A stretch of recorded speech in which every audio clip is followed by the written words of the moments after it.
There's a new number one in Brandon Marcello's college football power rankings this week. Miami back on top after getting leapfrogged by Ohio State and Oregon a week ago. Canes beating Florida State and Tallahassee in one of the only two ranked-on-ranked matchups here in Week 6. Brandon, though, on the same page as voters, leaving Texas and Penn State off his list. So let's bring in Brandon Marcello, who puts the power rankings together, and Danny Kanell from the Cover 3 podcast.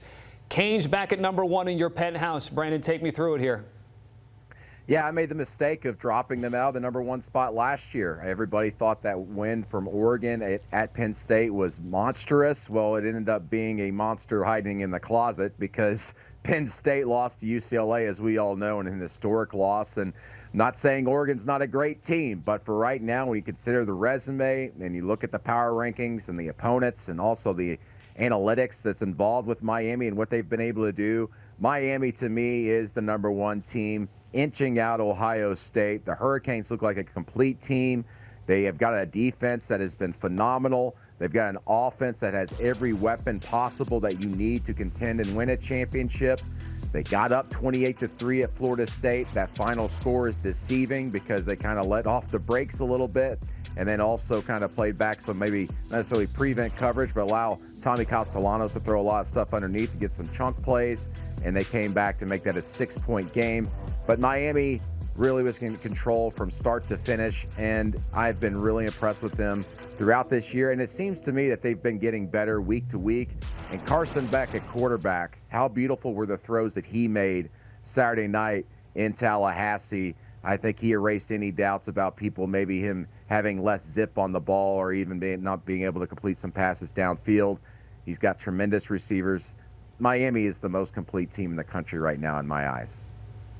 I think so too, Brandon. I mean, they were so impressive. They passed the eye test up front when you look at the offensive and defensive line. Then they back it up with production, able to run the football extremely well. And when they can't, they're able to protect Carson Beck. That was a question for me because that was their first time outside of Hard Rock Stadium. They go into a hostile environment, silence that crowd pretty early in that game. And they've won different ways, right? Sometimes it's Mark Fletcher getting it done on the ground, like it was on Saturday night. All of a sudden, it's C.J. Daniels and Malachi Toney, through the air. And Carson Beck is playing such clean football right now. Beautiful, beautiful deep balls. He's getting yards after the catch on the underneath stuff. Phenomenal. The only thing I think that would hold this team back potentially from winning a national championship is kind of what you talked about, because in the Notre Dame game, they looked way better, and yet they only won by a field goal. This game, they looked way better, and yet they only win by one possession. Mario's tendency to get more conservative with the lead, I think, is something to keep an eye on. It shouldn't matter with the schedule the way it's front-loaded. They've gone through their gauntlet completely unscathed. They've got a couple mulligans to play with. They should be favored all the way to Charlotte to the ACC championship game. But down the road, it's the one question mark that still remains about this team. Mario Cristobal, game management, conservative nature, want to kind of control things when you have a lead. That could come back to bite them, but it hasn't so far, and they look really, really good. Just for fun, I pinged my buddy Todd Furman, former Vegas odds maker. I said, hey, Miami, Ohio State on a neutral, what would you make it? He said Buckeyes minus 1.3. So basically that close between these two teams, even though we're entering Week 7. You always want to keep tabs on how those things go. Texas Tech remains undefeated. Guys, they had that statement win against Utah. They go into Houston, hold the Cougs to 11 points. Brandon leading the Big 12 in a big way. Yeah, number 2 scoring offense in the country, and they have a top 10 defense when it comes to total defense. They've been shutting down opponents. They've won 5 straight games by more than 20 points. They are legit. They are the Big 12 favorite. I love the way they've obviously have stacked that offense and the defense through the transfer portal. That's been talked about ad nauseum, as we know, with the big bucks that they're throwing around there at the NIL this past offseason. But this is a team that should not really be all that tested all that much, except for maybe 2 more games remaining on their schedule in the Big 12. We know that conference, much like the ACC, can get crazy, and sometimes there's some weird upsets from time to time. But this Texas Tech team is built different from the ones we've seen in the past that have won the Big 12 championship. They're doing it with defense, but also with offense. My thing is, though, for them is that what happens if they kind of slow down a little bit offensively, because they're not going to continue to be able to, I think, score points at will as much as they are right now, because they're going to go against some better defenses. Also, I just keep an eye on Baron Morton at quarterback. He's had a history of some injuries here in the past, so they've got to keep him healthy.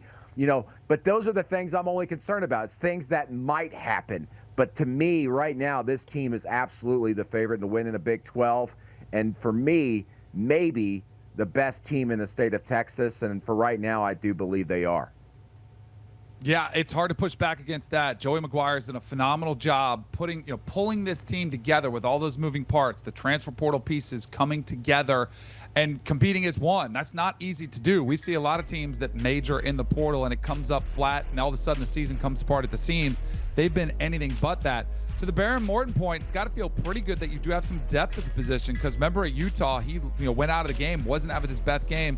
Will Hammond steps in and takes over, and they don't lose a beat on the offensive side of the ball. But I do think the biggest improvement on this team is they've had solid quarterback play, offensive production in the last few years, but the defense with guys like Romello Height and David Bailey brought in through the portal has been the most impressive part of this Texas Tech team.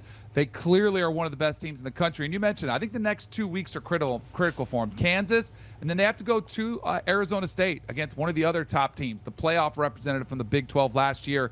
Kenny Dillingham, will that have that team in a frenzy? It'll be one of their biggest challenges yet. But they had a big challenge on the road at Rice-Eccles, and they answered that one with flying colors. So I think Texas Tech is that team to beat in the Big 12, and it should be a fun finish. So, Brandon, you established how bullish you are on the Red Raiders in the state of Texas, but what about A&M right now? One spot behind. What's the gap for you there? Yeah, the gap for me is that Texas Tech just seems to be a little bit more sound defensively from what we've seen. They had a huge win this week. I think that maybe we're underplaying, actually, how big of a win that was against Mississippi State. We're kind of stuck in the past with the Bulldogs.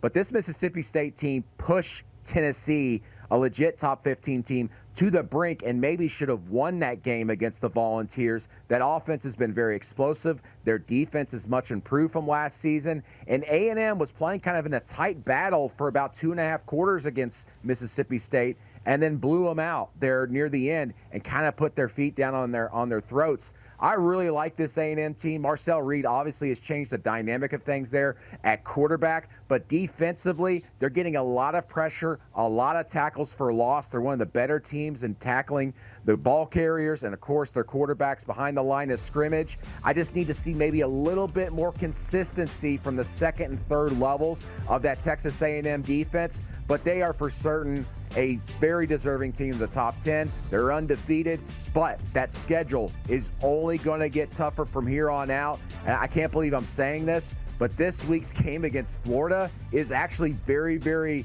concerning for me because of the way Florida obviously has played defense all season, but also they're riding a high now after beating Texas. They've got that belief back in them. Going on the road is going to be a totally different animal there, though, in College Station. A&M, very tough road to hoe, but what a start for them at 5-0. So they needed a couple things happen, Brandon, for them to kind of get to this point. One was Mike Elko taking over that defense, right? He was the head coach, still is, but then he took more of an ownership over the defense. That looks like it's worked.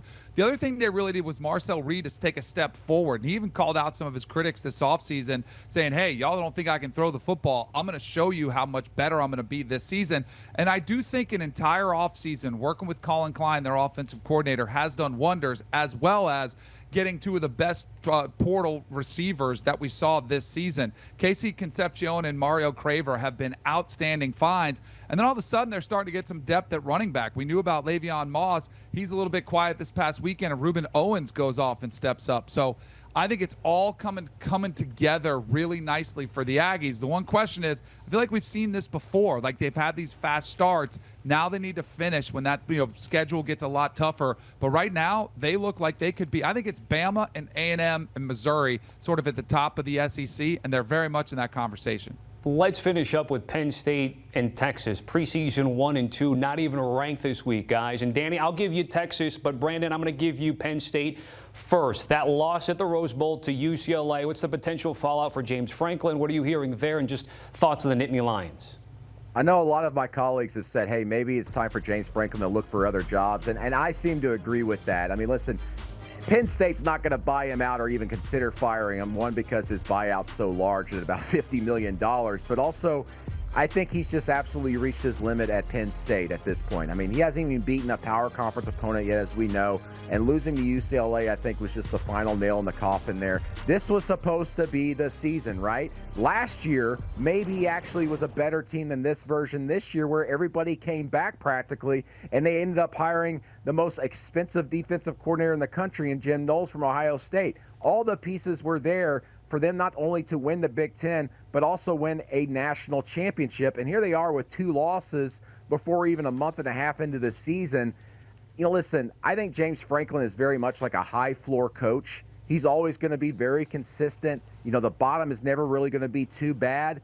But right now, when you've got all that talent and everything in place to contend for a championship, and this is the result you're providing to the fans there at Penn State, I think he's reached his limit there, and it's only going to be downhill from here. I'm not talking about ruining legacy and anything like that at Penn State, but it's just going to be frustrating and frustrating. It's going to be like being married to someone that you hate for the next several years until an inevitable end. If I'm James Franklin, this is about as good as it's probably going to get for you as far as trying to find another job out there. Maybe it's time to look around the scene here, because it's going to be an historic coaching carousel cycle. There are going to be a lot of jobs open and a lot of jobs in the SEC, where he's already coached at Vanderbilt. I think this is an opportunity for him to get out and to make everybody happy. Yeah, the Penn State one has been a shocker for me. Texas is not that surprising to me personally. I thought they'd be 9-3, this season because of a new quarterback in Arch Manning. As much as the hype that was up there, I just thought it would be more of a roller coaster ride for him. But even saying that, I didn't think it would be as bad as it's been and more of a struggle for Arch. But he did play enough. I thought he played good enough to win on Saturday in Gainesville with a couple nice plays. I know he missed a couple passes and had a couple interceptions. But to me, the biggest surprise was Texas's defense, who that's where you're supposed to say defense travels, right? That's kind of a cliche that has proven true for great football teams across the country. And they at times looked like they couldn't get off the field as Florida was carving them up. And Jaden Bogg goes off for 27 carries, 107 yards, and that touchdown. And DJ Lagway, who has struggled mightily all season long, has his best performance of the day against your defense, which, again, I mentioned was supposed to be one of the best in the country. That was supposed to be your strong suit. Now you can't really mask those issues on the offensive side of the ball. So it's all sort of culminating in this season that's been short of expectations, which I thought were way too lofty. Now they got to get ready for Red River, a game they should win against Michael Hawkins, a backup quarterback for Oklahoma.